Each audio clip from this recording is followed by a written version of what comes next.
ഇടുക്കിയിൽ വിനോദസഞ്ചാരികൾ കനത്ത മഴയിൽ കുടുങ്ങിയിരിക്കുന്നു. ബിനീഷ് ആന്റണി വിവരങ്ങൾ നൽകുന്നു. ആരാണ്, എവിടെയാണ്, എപ്പോഴാണ് കുടുങ്ങിയിരിക്കുന്നത്, എന്താണ് ഇപ്പോഴത്തെ അവസ്ഥ?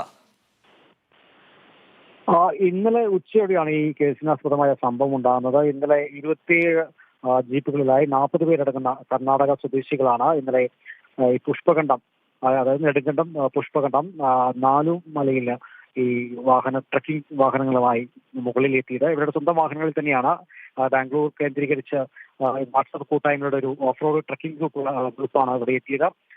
രാവിലെ ഇവർ ഈ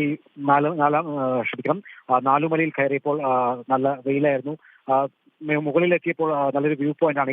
ഈ പോയിന്റിൽ ഇവർ അല്പനേരം നിൽക്കുകയായിരുന്നു. പിന്നീട് ഒരു ഉച്ചയ്ക്ക് ശേഷം കനത്ത മഴ പെയ്യുകയായിരുന്നു. പിന്നീട് വാഹനം ഇതിൽ എടുത്തുകൊണ്ട് പോയി കഴിഞ്ഞാൽ കുടുങ്ങുമെന്ന് മനസ്സിലായതോടെ ഈ സംഘം നേരെ താഴേക്ക് വന്ന് രാമക്കൽ താഴെയുള്ള നാട്ടുകാരടുത്ത് പറയുകയായിരുന്നു, കനത്ത മഴയാണ്, താങ്കൾക്ക് വാഹനം ഇറങ്ങിക്കൊണ്ടുവരാൻ പറ്റാത്ത അവസ്ഥയാണ് എന്നുള്ള രീതിയിലെല്ലാം തന്നെ പ്രതിപാദിച്ചു. തുടർന്ന് രാമക്കൽ മേടിലെ ഒരു സ്വകാര്യ റിസോർട്ടിൽ ഇവർ താമസം ഉറപ്പിച്ചു.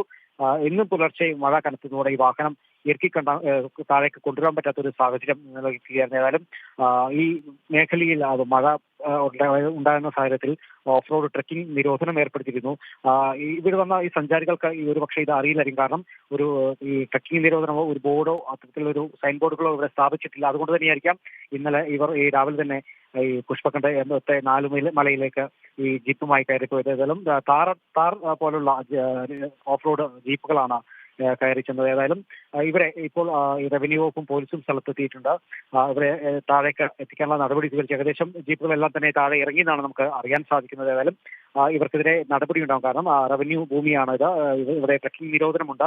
ഇക്കാര്യങ്ങളെല്ലാം ചൂണ്ടിക്കാട്ടിച്ച് ഇവർക്കെതിരെ നടപടി ഉണ്ടാകുമെന്നാണ് നമുക്ക് അറിയാൻ സാധിക്കുന്നത്. ബിനീഷ്. ശരി ബിനീഷ്.